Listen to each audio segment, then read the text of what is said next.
All right, hello and good morning, Bronxville Elementary School. Thank you for joining us today for our B3 Assembly. And I want to melt some students who are going to be doing some mindfulness with us today. Welcome to Caroline, Thomas, Burke, Misa, and Michael. Go ahead. Good morning, everyone. My name is Thomas Fonseca. I'm Caroline Ryan. My name is Burke Greenfield. I'm Misa Willoughby.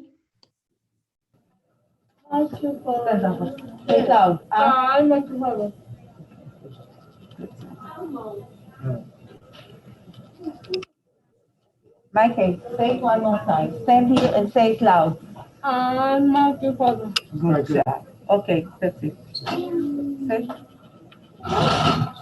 Michael, sit down. Go ahead, Caroline.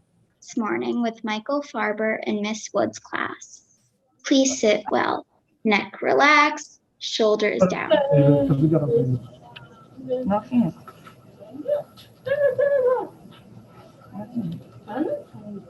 What happened to the sound?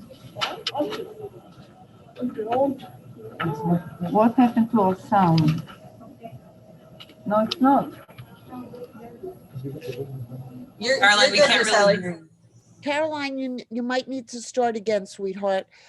Miss Ellie, can you put Michael on mute until Caroline start? Everybody else should be on mute. Caroline, can you come a little bit closer and speak a little bit louder? Okay. Go ahead, Caroline. Okay. We are fifth grade students in Mrs. Kokochia's class and are proud to lead the Rainbow Mindfulness this morning with Michael Farber in Miss Wood's class. Please sit well, necks relaxed, shoulders down. When I say breath number 1, Michael will ring the singing bowl and will take a deep breath. We will then continue with breath number 2 and 3. Let's begin. Breath number 1. Breath number 2. Wait, hold on. Go ahead, Michael. Breath number 1. No, it's okay, Michael. Good job. Okay. Breath number. A little louder, Caroline. Breath number 3. No, Look around and close your eyes. Slowly breathe in and out, and in and out. Now, as you breathe in and out, picture yourself outside. It's warm and there's a light drizzle. While it's drizzling slightly, you notice that you have a huge umbrella, an enormous umbrella, and you breathe in and out, and in and out. As you hold your enormous umbrella, you notice that there are other children around. Children you do not know, all types of children, all with different kinds of abilities, some short, some tall, some large, and some small. Children from many countries, children who speak many languages, children with all different skin, hair, and eye colors, some standing, some in wheelchairs. You invite all of the children to join you under your huge umbrella. Everyone is included, everyone is valued, and there is room for everyone. And continue to picture yourself holding this enormous umbrella in your mind as you breathe in and out. All of a sudden, the sun comes out, you collapse the umbrella and a beautiful rainbow appears. All of the children look up at the rainbow together. Please picture in your mind this beautiful, bright rainbow. Picture all the colors in focus. In fact, as you breathe in and out, you can add as many colors to this rainbow as you like and breathe in and out and in and out. If your mind wanders, that's okay. Just notice and gently bring it back. See the rainbow. See the colors as part of our beautiful world together. All different colors combining to make one beautiful rainbow. a beautiful world, a beautiful community. And continue to breathe in and out, slowly, and in and out. Now, when I count to 3, Michael will ring the singing bowl again, and we will take one long, slow breath. 1, 2, 3.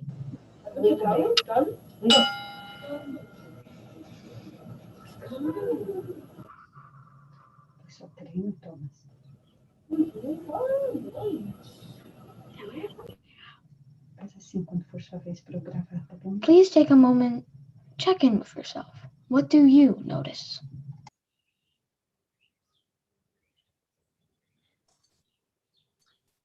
Thank you so much, students, for leading us into that mindfulness activity this morning and getting us ready for our B3 assembly.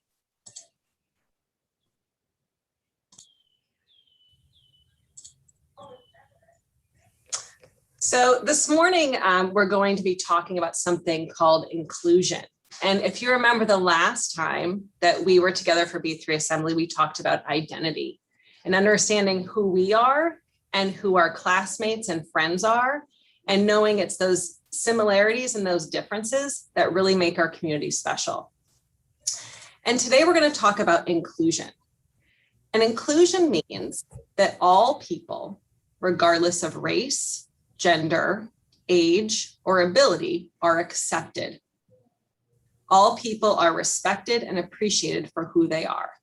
So just think about what that means, that we're accepting everyone within our community and we're appreciating them for who they are. So how can we be inclusive together? Well, one thing you always want to keep in mind is empathy and thinking about other people's feelings. So as a school community, we want to make sure that we're including everyone to participate in activities. We're getting to know people who we think you don't have much in common with maybe. And we're going to notice that when someone may have a difficult time and offer them some help. And we're always going to lead with empathy. We're always going to imagine how you would like to be treated. So you also always want to keep in mind the word kindness and think about what kindness means whenever you're interacting with people in our building. So another form or another way of being inclusive is speaking up. In CARE, we'll be reading a book called Speak Up, which talks about when someone or when something really matters, like inclusion, one person can make a difference.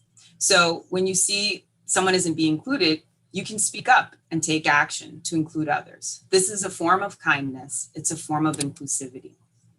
Also in art class with Ms. Fosak, some of you guys had the opportunity to hear about the Wangari story of the hummingbird, who was a tiny hummingbird who noticed a forest fire. And all the other animals were looking around and just saying, oh, that's a big problem. And this tiny hummingbird went into a nearby pond and gathered water with her little tiny beak and went to try to put out this huge forest fire all on her own. And we can all be that hummingbird where we all can make a difference, even if it's that tiny bit, by noticing someone that's not being included and being kind and empathetic and making that change.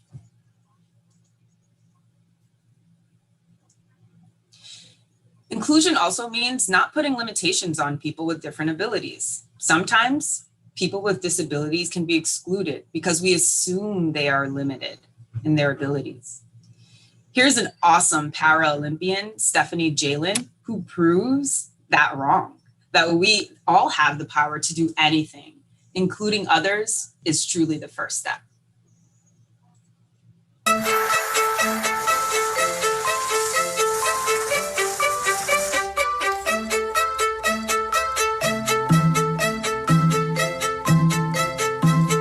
My entire childhood life, I hopped around, which is where I got my nickname Hopper from my father. I was born with a very rare birth defect that affected only the left side of my body. I can only use properly the right side of my body. My left leg was amputated very young so that I could wear a prosthetic when I was older.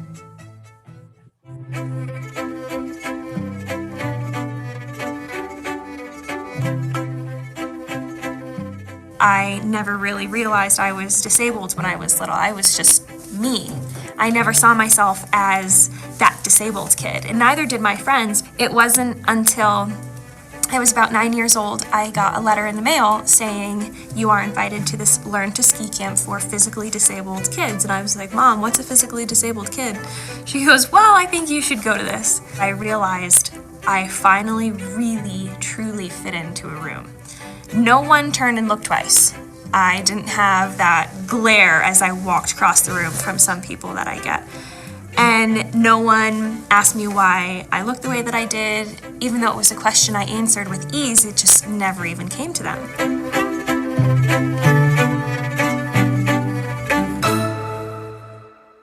I made the US national team when I was 15 years old. It was in 2011. And it was definitely very unexpected. It was really just a dream in the beginning. And that was really a breaking moment for me where I think I grew up a little and my skiing really, really, really started to progress.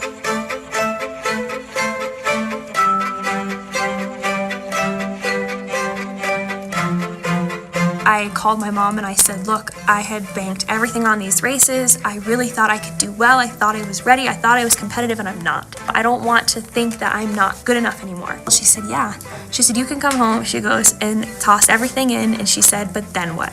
It was almost as if all of the stress and the weight sitting on my shoulders just washed away. At the end of that race, I had won. It was my very first World Cup gold medal. And Kevin came up to me and said, you're guaranteed to go to the games and race a slalom.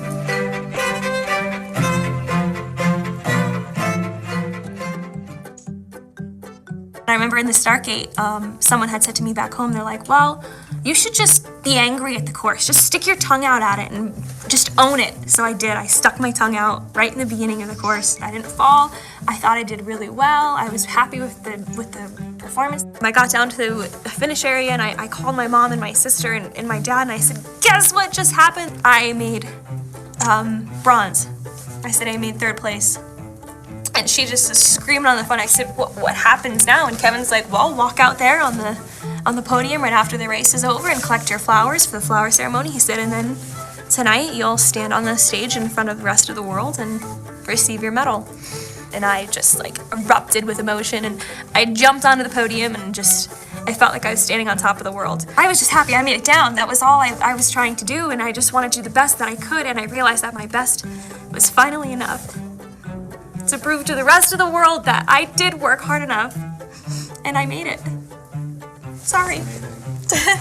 And that's something you can't forget. That's something that's so ingrained in me that it'll live with me for the rest of my life.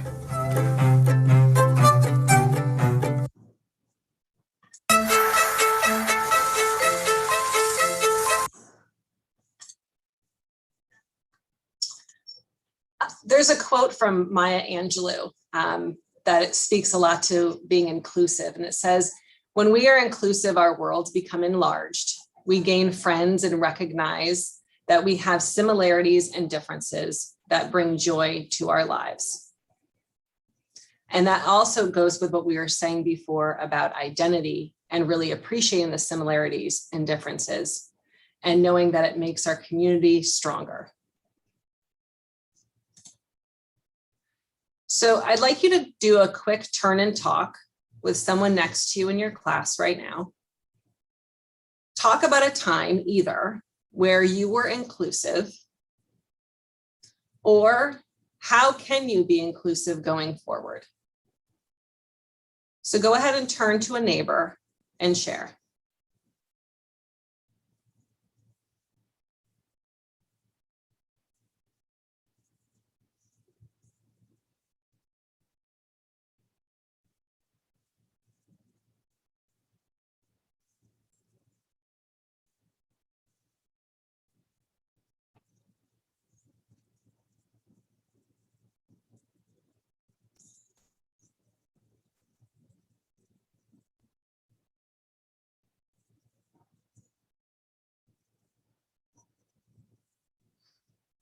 Okay, you can come back this way. I'm sure you all either shared examples of when you've been inclusive, because I know I've seen so many of those examples in the school over the years, or you came up with new ways to be inclusive. So we can't wait to see that happening in our school and really celebrating it. Okay, we've got some celebrating of B3 behavior to do. Look at all of these Bronco cards. This is a huge, huge accomplishment. So let's start. Congratulations to Claire Dragoni, Eleanor Mahoney, Ava Palm, Luke Level, Maddox Vahi, Colin Habner, Cordelia Zib, Caroline Melchioni, Grace Eberly, Lucas Silva, Richard Sullivan, Rafe Agbolwala, Jack Wells, Nikki Dordovic, Portia Trani, Alexander Sufert, Karis Erman Thurmond, Thomas Fonseca, Kate Devereaux, Annie Jaquette, Zoe Chen, Abigail Redigan, Avery Pantalina, Kaylin Solomon, Emily Sanford, Lydia Savali, Jackson Stern, Hudson Wang, Finley Jennings, and Nicholas McClurkin. Congratulations. That might be a record for Bronco cards. That is really outstanding fun. Well done.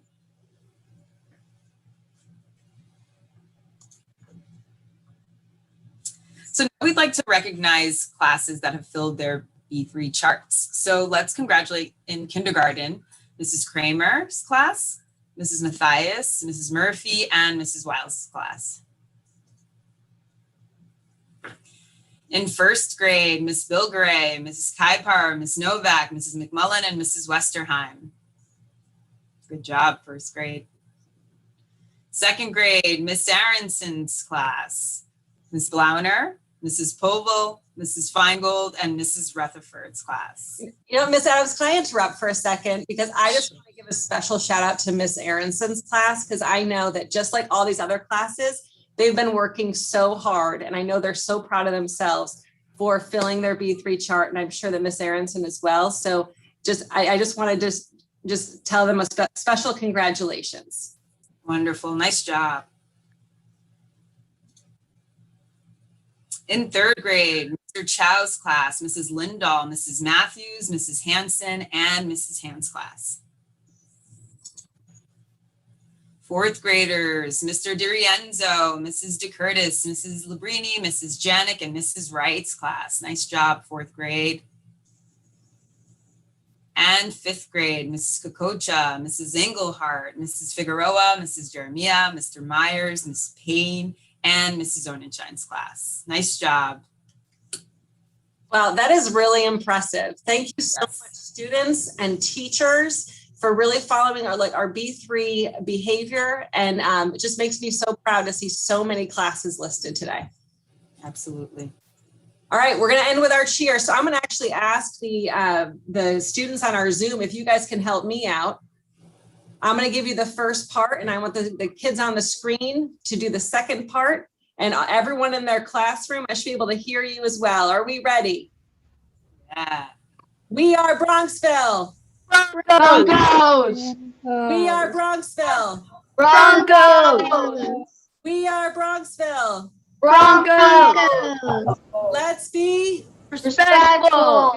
Let's be. Responsible. Let's be. Safe! Go. Broncos! All right. Thank you so much, everyone. Thanks for tuning in, and have a great day. Bye, everyone.